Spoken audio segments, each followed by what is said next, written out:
জয় জগন্নাথ জয় জগন্নাথ জয় জগନ୍ନାଥ। ଆଜି ଛୁଆ ଭଲ କଥା ମନେ ରଖ, କଳି ଯୁଗର ଶେଷ ଠିକଣା ହେଲା।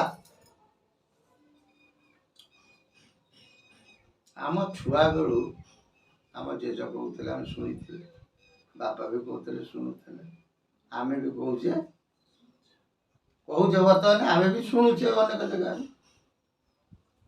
କଳିଯୁଗ ସରିବ, କଳିଯୁଗ ସରିବ, କଳିଯୁଗ ସରିବ ହେଲା। କଣ କଳିଯୁଗ ସରିବ? ଆମେ ଟିକେ ଦୋଦ ମାଛରେ କଣ ବୁଝିପାରୁଛ ନା? ଆମେ ଏତିକି ଜାଣିଛୁ, ଯୁଗ ଗଣ ଦେଲା ସମୟ, କଳିର ସମୟର ଗୋଟେ ପରିବର୍ତ୍ତନ ଘଟେ। ବୁଝିପାରୁଛ ନା? এটা କେବେ ଘଟିବ? ମହାପୁରୁଷ ଅନେକ ପ୍ରମାଣ ଦେଇଛନ୍ତି। ଚାଲି ନ ଜାଣି ଆମେ ଯେମିତି କହନ୍ତି ବାଟର ଦୋଷ, ପରିସ୍ଥିତି ହଉଛି ସେଇଆ। ଆମେ ଛୁଆ ହେଇଥାଉ ସେତେବେଳେ ଆମେ ସବୁ ଟିଭି ଦେଖି ଯାଉ, ମାଳିକା ସବୁ ଦିଏ ଆମେ ଦେଖି। ଲୋକ କହିଥିଲେ, ଆମେ ଶୁଣିଛୁ 2000 ମସିହାରେ କଳିଯୁଗ ସରିଯିବ। ଫେରେ ଶୁଣିଛୁ 2012 ମସିହାରେ କଳିଯୁଗ ସରିଯିବ। ଫେରେ ଶୁଣିଲେ 2021ରେ ପ୍ରଳୟ ହବ, କଳିଯୁଗ ସରିଯିବ। କିନ୍ତୁ ଆମେ ଯେତେବେଳେ ନିଜକୁ ନିଜେ ଅନୁସରଣ କଲେ, ଆମେ ଦେଖିଲୁ ଏ ସବୁ କଣ ସମୟ ନୁହଁ, ଛନ୍ଦି ବାନ୍ଧିକି ସବୁ କହିବା କଥା, ଲୋକଙ୍କ ମନରେ ଗୋଟେ ଭୟ ଭ୍ରାନ୍ତି ସୃଷ୍ଟି କରିବା କଥା। ମାଳିକା କେବେ ହେଲେ ମିଥ୍ୟା ନୁହେଁ, ମାଳିକା ସତ୍ୟ। ପଞ୍ଚ ମହାଜନ ବା ପଞ୍ଚ ମହାପୁରୁଷ ପରେ ଅନେକ ବ୍ୟକ୍ତି ପୁରୁଷ ମହାନ ସିଦ୍ଧ ପୁରୁଷ ମାନେ ଉତ୍କଳରେ ଆବିର୍ଭୂତ ହେଇଛନ୍ତି। ସେମାନେ ମଧ୍ୟ ଭବିଷ୍ୟବାଣୀ କରିଛନ୍ତି। ବୁଝି ହଉଛି ନା? ସମସ୍ତଙ୍କ ପଦ ତଳେ କୋଟି କୋଟି ଶରଣ, ସମସ୍ତଙ୍କ ବାଣୀ ସତ୍ୟ। କହିବାର ତାତ୍ପର୍ଯ୍ୟ କଣ? ଗୋଟେ ଭଲ କଥା ମନେ ରଖ। 4 ଜଣ ଅନ୍ଧ ଗଲେ କୋଉଠିକି? ନନ୍ଦନକାନନ। ବୁଝି ହଉଛି? କଥାବାର୍ତ୍ତା ହେଲେ ଅନ୍ଧ 4 ଜଣ ଯାକ, ଆରେ ହାତୀ କେମିତିଆ ଆମେ ଟିକେ ଦେଖିବା। ବୁଝି ହଉଛି? ଯାଇକି କିଏ ହାତୀର ଗୋଡ଼କୁ ଗୋଟେ ଧରି ପକେଇଲା, କିଏ ନାଙ୍ଗୁରଟାକୁ ଧରି ପକେଇଲା, କିଏ ଯାଇକି ହାତୀର ପେଟରେ ଗୋଟେ ହାତ ମାରିଦେଲା, କିଏ ଗୋଟେ ହାତୀର କାନକୁ ଧରି ପକେଇଲା। ଏମିତି ସବୁ ଦେଖି ହାତ ମାରିଲେ, 4 ଜଣ 4 ଜାଗା ହାତ ମାରିଲେ। ସେଇଠୁ ଫେରିଲେ, ବାଟରେ ସେଠୁ କଥାବାର୍ତ୍ତା ହଉଛନ୍ତି 4 ଅନ୍ଧ। ତୁ ହାତୀଟା କେମିତି ଦେଖିଲୁ? ନା ମୁଁ ଦେଖିଲି କଣ କହିଲା, ସାପ ପରିବା ନାଙ୍ଗୁଟାକୁ ଧରିଛି। ଆଉ ଗୋଟେ ସେଠୁ ଗଲା ଅନ୍ଧ କହିଲା, ତୁ କେମିତି ଦେଖିଲୁ? ନା ମୁଁ ଦେଖିଲି ଗୋଟେ ଫୁଟ ପରି, ମାନେ ତା ଗୋଡ଼କୁ ଯିଏ ଧରିଛି। ଆଉ ଗୋଟେ ଅନ୍ଧ ଗଲା, ପଚାରିଲା, ଆରେ ହାତୀଟା ଦେଖିଲୁ କେମିତିଆ? ନା ଗୋଟେ ପାହାଡ଼ ପରି, ପେଟରେ ହାତ ମାରିଦେଇଛି। ବୁଝି ହଉଛି? ଆଉ ଗୋଟେ ଅନ୍ଧକୁ ପଚାରିଲା, ତୁ କେମିତି ଦେଖିଲୁ? ନା ଗୋଟେ କୁଲା ପରି, ଯେ କାନକୁ ଯିଏ ଧରିଥିଲା ସେ କହିଲା କୁଲା ପରି। ସେମିତି କହିବାର ତାତ୍ପର୍ଯ୍ୟ କଣ? ଚାଲି ନ ଜାଣି ବାଟର ଦୋଷ। ମହାପୁରୁଷଙ୍କ ବାଣୀ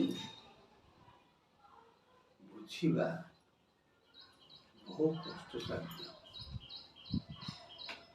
ଆମେ ତ କଳିଯୁଗ ମାନବ, ଆମେ ସମସ୍ତେ କାମନା ବାସନାରେ ଆବୃତ। କାହିଁ ମହାପୁରୁଷ, କାହିଁ ଆମେ?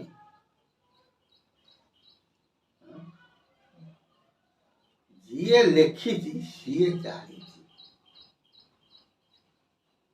ଯିଏ ଲେଖିଛି ସେ ସେମିତିଆ ପୁରୁଷ ଆବିର୍ଭୂତ ହେବେ, ସେ ତାକୁ ଜାଣିବ। ଠିକ ନା? ତାଙ୍କର 4 ଯୁଗର କଥା ବି ମନେ ଥାଉ। ଏତିକି ମନେ ଥାଉ, ପଞ୍ଚସଖାଙ୍କର ଯିଏ ଆସିବେ, ପ୍ରକୃତିରେ ପଞ୍ଚସଖା, ତାଙ୍କ ପାଦକୁ ଶରଣ, ସେମାନଙ୍କର 4 ଯୁଗ କଥା ମନେ ଥିବ।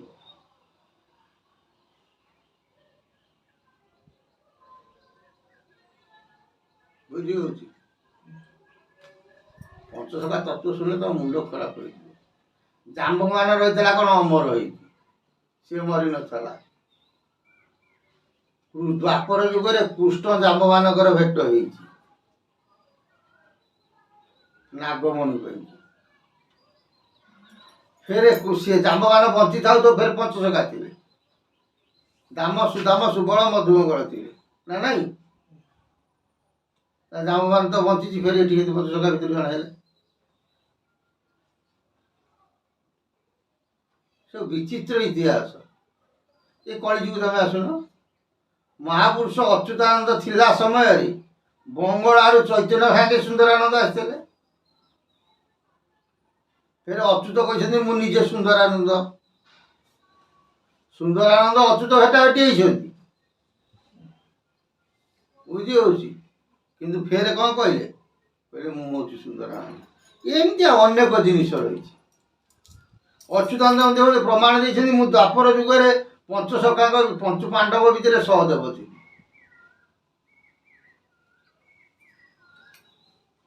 ତେଣୁ ସେ କେମିତିଆ ପୁରୁଷ ନଥିଲେ ମହାପୁରୁଷ ଅଚ୍ୟୁତାନନ୍ଦ ଦାସ। ସେଥିପାଇଁ ଅଚ୍ୟୁତ ଗୋଲକନାଥ ସାକ୍ଷାତ ବିଷ୍ଣୁ ସ୍ୱରୂପ। କଳି ସରିଗଲା ସରିଯାଉ, କଳି ଆମର କ'ଣ ହେଇଗଲା? ଆମେ ଯଦି ଠିକ୍ ଥିବା ଆମ ପାଇଁ କଳିଯୁଗ ଠିକ୍ ଥିବ, ଆମେ ଯଦି ଗଡ଼ବଡ଼ିଆ ଥିବା ଆମ ପାଇଁ କଳିଯୁଗ ଭୟଙ୍କରିଆ ହେଇଯିବ। ସେ ଯାହା ହଉ, କଳିଯୁଗ ସରିବାର ଆମେ ତ ସମ୍ପୂର୍ଣ୍ଣ ଶାସ୍ତ୍ର ନେଇ ଯେତିକି ଶାସ୍ତ୍ର ଆମେ ଅଧ୍ୟୟନ କରିଛେ, ମହାପୁରୁଷ ଗୋଟେ ପ୍ରମାଣ ଦେଇଛନ୍ତି। କହିଲେ ବୈଶାଖ ଶୁକ୍ଳ ଅଷ୍ଟମୀ ଗୁରୁବାର ଦିନ, ସେହି ଦିନ କଳିଯୁଗ ହୋଇବ ସମ୍ପୂର୍ଣ୍ଣ। କହିଲେ ବୈଶାଖ ମାସ ହେଇଥିବ, ଶୁକ୍ଳ ପକ୍ଷ ହେଇଥିବ, ଅଷ୍ଟମୀ ତିଥି ହେଇଥିବ, ଗୁରୁବାର ପଡ଼ିଥିବ, ସେଦିନ କଳିଯୁଗ ସରିବ। କ'ଣ ଏମିତି ବୈଶାଖ ମାସରେ ଶୁକ୍ଳ ପକ୍ଷ ଅଷ୍ଟମୀ ତିଥି ଗୁରୁବାର ଅନେକ ଥର ପଡ଼ିନାହିଁ? ପଡ଼ିଛି, ପଡ଼ୁଛି। କ'ଣ କଳିଯୁଗ ସରିଗଲା? ସରିଗଲା କି?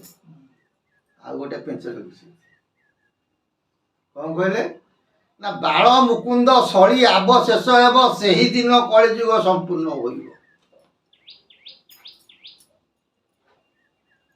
ରଜା ହେଇଥିବେ କିଏ ସେ? ନା ବାଳ ମୁକୁନ୍ଦ। ବୁଝି ହଉଛି ନା? ତାଙ୍କର କେତେ ଅଙ୍କ ହେଇଥିବ? ନା 42 ଅଙ୍କ ହେଇଥିବ। ସେ 42 ଅଙ୍କ ସରିବ କୋଉ ଦିନ? ନା ବୈଶାଖ ଶୁକ୍ଳ ଅଷ୍ଟମୀ ଗୁରୁବାର ଦିନ। ବାଳ ମୁକୁନ୍ଦ ସଳିଆବକୁ ଲଉଟେଇ ଦେଲେ କେତେ? 42 ଶେଷ ହେବ, ସେଦିନ ସରିବ, ସେଇଦିନ କଳିଯୁଗ ସମ୍ପୂର୍ଣ୍ଣ ହୋଇବ। କିନ୍ତୁ ପୁରୀରେ ଯିଏ ରଜା ହୁଅନ୍ତି ତାଙ୍କର ଶୂନ୍ୟରୁ ଅଙ୍କ ଲେଖା ହୁଏ। ଏଠି କାହିଁକି ଲେଖିଲେ ବୈଶାଖ ମାସରେ? ଆଉ କଥାଟା ବୁଝୁଥା। ମହାପୁରୁଷ କହୁଛନ୍ତି ବାଳ ମୁକୁନ୍ଦ ସଳିଆବ ଶେଷ ହେବ, ମାନେ 42 ଅଙ୍କ ସରିବ। ଅଙ୍କ ତ ହିସାବ ହୁଏ ପୁରୀ ରଜାଙ୍କର କୋଉ ଏଠୁ? ଶୂନ୍ୟଠାରୁ। ଏଠି ବୈଶାଖ ଅଷ୍ଟମୀ କେହି ଲେଖିଲେ? ଆର ଗୋଟେ ଅଛି ଭିତିରିଆ କଥା। ବୈଶାଖ ମାସ ଶୁକ୍ଳ ପକ୍ଷ ଅଷ୍ଟମୀ ତିଥି ଗୁରୁବାର ହେଇଥିବ, ବାଳ ମୁକୁନ୍ଦ ରଜା ହେଇଥିବେ,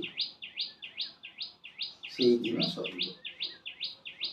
ଏଇ ଯୋଉ ଶୂନ୍ୟା ଦିନ ଅଙ୍କ ଚଳିବା କଥା, ଏ ବୈଶାଖ ମାସରେ କାହିଁ ସରିଲା?